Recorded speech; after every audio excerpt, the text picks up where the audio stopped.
So, you have another shieldy hero for me? Yes, sir, I do. And I'm assuming you remember where we left off the last season, right? I absolutely do not. Oh, that is actually, it's probably fine. And so anyway, Naofumi's gonna be flying on Gaia to this place, Kitenlo, right? Which is like not Japan. Definitely not Japan. And why is he doing that? Well, at the end of last season, Raphtalia wore some, red and white robes, and so, clearly that means only one thing. She wants to be the emperor of a place she's literally never heard of before. Clearly. And so Naofumi, he's going to this place, Siltvet, right? Because it's the only place with trading ships to not Japan. And so he's going to arrive in Siltvet, and then he's going to book a ship, and, we'll probably be in and out in, like, one episode, right? Well, not quite, because, Siltvet is, it's, founded by a previous shield hero, so they worship him as, like, a god there, right? So, and he's pretty much the king as well. Okay, so he's going to arrive, have some pomp and circumstance, and then he'll get to the ship. So probably around 2 episodes, right?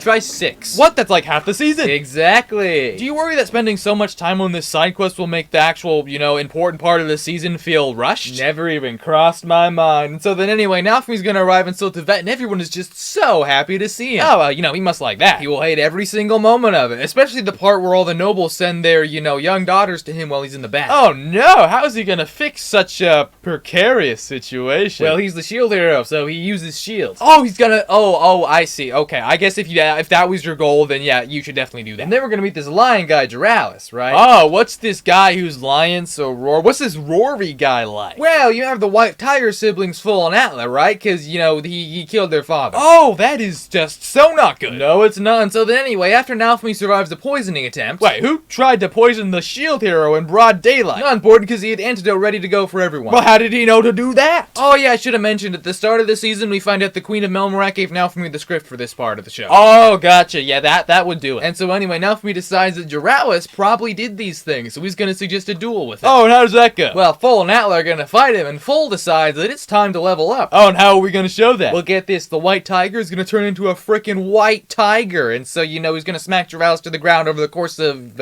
2 episodes. Wait, did you say 2 episodes? And so the Naofumi's won the fight, he can actually go to not Japan now. Wait, was that the condition of the duel? I thought he just wanted to, bring justice who is would-be poison. Apparently, and so he's gonna take, all the main characters and all the side characters on the ship there, right? But there's a problem. Not Japan sent assassins to kill Naofumi and all his crew before they managed to land there, and, they're impervious to all hero magic. Oh no, if the heroes can't attack them, then what can they possibly do against this foe? By jumping off the side of a ship. Well, I guess that is one strategy. It does end up working out, though, because, Raphtalia, Sedina, Naofumi, and, Gaia, they actually end up on the shores of not Japan, thanks to the water dragon. Wait, what's this about, a water dragon? Oh, the water dragon is like, the protector of not Japan, and, it's a mystical beast that's going to communicate several times non-verbally with the characters. So it's just something that drives the plot forward. Essentially, yes, and so then it's going to tell them through this classic non-verbal communication style that, they got to destroy this lighthouse to remove the barrier that stops anyone from landing on the island so that, their friends can land on the island. Wait, if no one can get in, then how did Naofumi and, half his crew get in? Because, you know what, that works. Great, and so anyway, they need to take out a lighthouse, right, and the people guarding it as well. Ooh, fighting people who have an immunity to all hero powers sounds like that'll be difficult. Actually, super simple, barely an annoyance. Oh, really? Yeah, because this guy who Naofumi's only met a whole one time gives him a shield that allows him to, fight the people he's not supposed to fight. And does that mean they successfully destroyed the lighthouse and the barrier? They do, and their friends all arrive, and it's like a happy reunion sort of thing, right? Great, now that they're all in the country, does that mean they're finally going to go to the Emperor and try to convince them that, Raphtalia putting on the white and red robes was really just a misunderstanding? Oh no, Raphtalia is fully set on becoming Emperor of the country now. Sorry, I must have missed that. When did that giant change in the plot happen? Oh, that was always happening. Well, if it was always going to happen, then why not just have it as though she wanted the throne from the start? Because I'm not going to rewrite what I've already written. And so anyway, then Raphtalia and the army is going to, go to this old capital where Raphtalia is going to get some vague Emperor powers. Oh, did they meet any armies along the way? Because surely they would, Oh no, despite the fact that there is,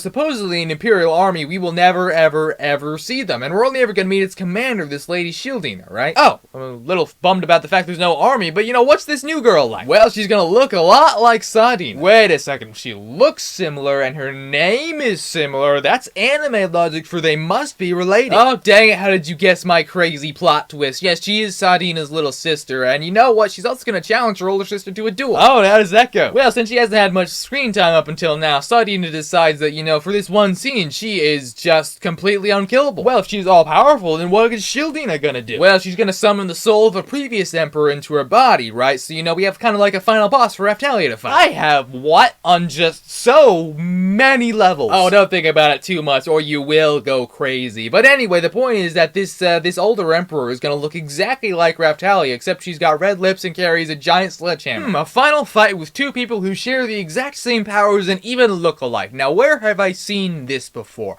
Oh, right. Everywhere. Shut up, I was stuck for a way to end it. I mean, the current emperor is literally like just a child. You could have had the emperor's imperial army fight Raphtalia's rebellion army, you know, like a real civil war. Oh, I'm begging you, please shut up. And so anyway, then evil Raphtalia is gonna decide that she can fly now, and also she's gonna go explodify the capital. And what reason is that? Oh, some vague reason that's not important at all. The important thing is that, you know, the final fight is gonna take place in the capital now. I like it. So how does the actual final fight go? Well, I mean, Raphtalia swings her sword and makes a couple of funny colors, and you know, evil Raphtalia does the same with her hammer, and you know, eventually it's just over. Oh, that seemed rather quick. That's because it was, and you know, evil Raphtalia has decided that Raphtalia is a worthy successor to the throne of not Japan. Wait, is that what this fight was about? The evil emperor didn't just spawn in and decide to randomly start destroying things? Apparently, and so, you know, Raphtalia is like, you know, the emperor of a country now. And anyway, then we're gonna cut to the spear here. Oh, right, there are at least 3 other heroes in this thing, aren't there? Oh, yeah, he's undergone a lot of character development off screen, and you know, he wears like this fancy armor now, he's got a lot of new spells, he's got Philolias with him, and you know, he kills the evil princess. Wait, he just kills one of the most central villains to the entire plot and just one random scene without any build-up? It does seem that way, though maybe he doesn't really kill her, because, you know, there's something about, you know, maybe he didn't, you know, destroy her soul or something, and there's gonna be like a little twitch at the end. It's probably not important, though. I have questions. Good, and so then we're gonna end the season on like some happy, fun time memories kind of thing where everyone's back in the village and they're all so happy. Oh, well, I'm glad to see the happy people doing the happy things are happy. Right before we show the teasers of how season 5 is gonna be crazy and horrific and Naofumi's gonna have blood all over him, he's going like this. Oh my gosh, that is just such a giant jump and also a little scary. Exactly, which is why I think we should have it as the main image of just, you know, every single article about this show. You think that might be a bit scary? I mean, considering that it's going to be a picture of Naofumi covered in blood. Not to mention spoilery if people are just randomly wandering these websites and haven't seen the season yet. Let me think about that. No. Okay then.